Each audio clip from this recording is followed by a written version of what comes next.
અમરદીપ બંગલોઝમાં તસ્કરોનો હાથફેરો કર્યા બાદ બાપોદ પોલીસ 12 દિવસ બાદ એક્શનમાં આવી। શહેરના કૈલાશ પાર્ટી પ્લોટ પાસે આવેલા અમરદીપ બંગલોઝમાં તસ્કરોએ બંધ મકાનને નિશાન બનાવી લાખોની મત્તાની ચોરી કરી હોવાની ઘટના સામે આવી છે। રહેવાસીએ જણાવ્યું કે ગત 30મી જાન્યુઆરીના રોજ જ્યારે તેઓ વતન ગયા હતા ત્યારે તસ્કરોએ તેમના મકાન નંબર F85ના તાળા તોડી અંદર પ્રવેશ કર્યો હતો। સોનું ચાંદી રોકડ રકમ અને કિંમતી ચીજ વસ્તુઓ લઈ ફરાર થઈ ગયા હતા। સમગ્ર ઘટના સીસીટીવી કેમેરામાં કેદ થઈ છે।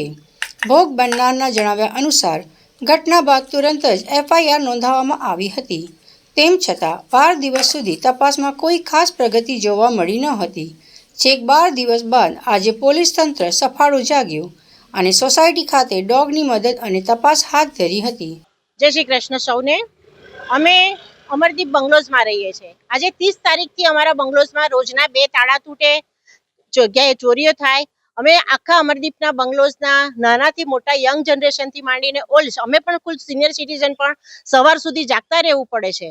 પોલીસો આવે તો 12 વાગ્યા પછી આવીને જાય, પણ કેમ હજુ સુધી ચોર પકડાતા નથી? આનું ડિસિઝન અમે બાપોદ જકાત નાકા પણ અમે અઠવાડિયા પહેલા જઈ આવ્યા છે, તો ત્યાર પછી પણ ફરી કેટલીક વાર આવી ગયા ચોરો। તો એનું નિરાકરણ કંઈ પણ લાવો। ક્યાં તો કમિશનર સાહેબ તમે ખુદ અહીંયા એકવાર એન્ટ્રી મારો અમરદીપ બંગલોઝમાં, કે રાતનો માહોલ અમારો કેવો છે તે તમે જોઈ શકો।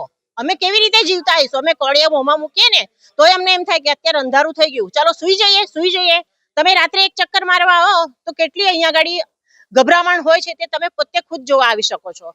કેટલા ઘરના તાળા તૂટ્યા તમારા? 4 થી 4 ઘરના તાળા તૂટી ગયા છે। પહેલા તો ચોર 1 વાગ્યા પછી આવતા હતા અને હવે તો રાત્રે 11 વાગ્યાના પણ આવે છે, જ્યારે તો બધા જ જાગતા જ હોય છે।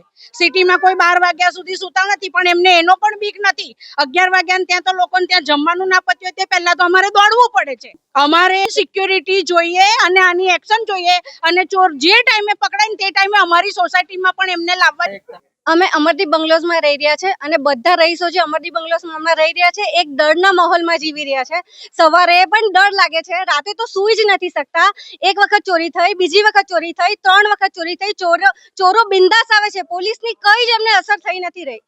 પોલીસ વાળા આટલું બધું કરે છે પણ એની ચોરોને કઈ અસર જ નથી થઈ રહી। રોજે રોજ આવે છે અને બધા ડરના માહોલમાં જીવે છે। તો અમે પોલીસ કમિશનર, વડોદરાના પોલીસ કમિશનર્સને બસ એટલી જ વિનંતી કરવા માંગીએ છીએ કે અમારી સાથે સપોર્ટ કરે। અમે લોકો સોસાયટી વાળા પણ એમને સપોર્ટ કરવા તૈયાર જ છે। બધા સાથે મળીને ચોરોને પકડીએ અને આ ચોરોથી દહેશતથી અમે બહાર આવીએ અને અમે શાંતિથી અમારું જીવન જીવી શકીએ। બસ એ જ અમારું નિમણૂક છે।